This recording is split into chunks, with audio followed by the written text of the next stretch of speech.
بسم الله الرحمن الرحيم.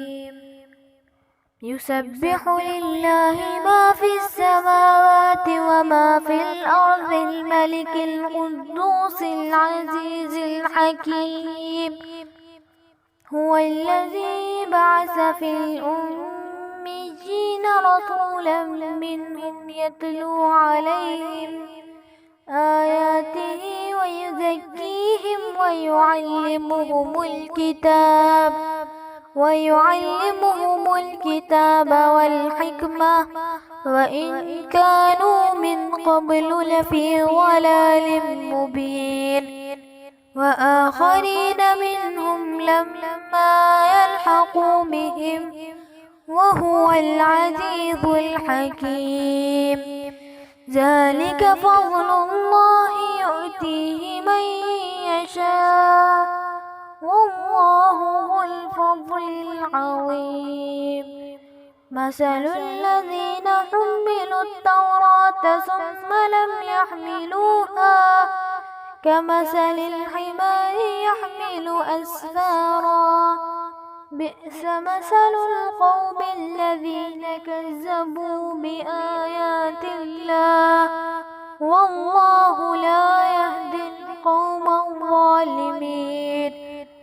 قل يا أيها الذين هادوا إن زعمتم أنكم أولياء لله من دون الناس فتمنوا الموت إن كنتم صادقين ولا يتمنونه أبدا بما قدمت أيديهم والله عليم بالظالمين. قل إن الموت الذي تفرون منه فإنه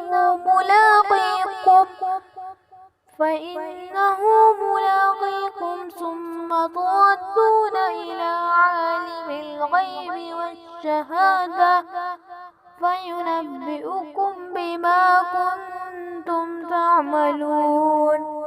يا أيها الذين آمنوا إذا نودي للصلاة من يوم الجمعة فاسعوا إلى ذكر الله وذروا البيع ذلكم خير لكم إن كنتم تعلمون. فإذا قضيت الصلاة فانتشروا في الأرض وابتغوا من فضل الله واذكروا الله كثيرا لعلكم تفلحون. وإذا رأوا تجارة أو لهوا انفضوا إليها وتركوك قائما قل ما عند الله خير من اللهو من التجارة والله خير الرازقين.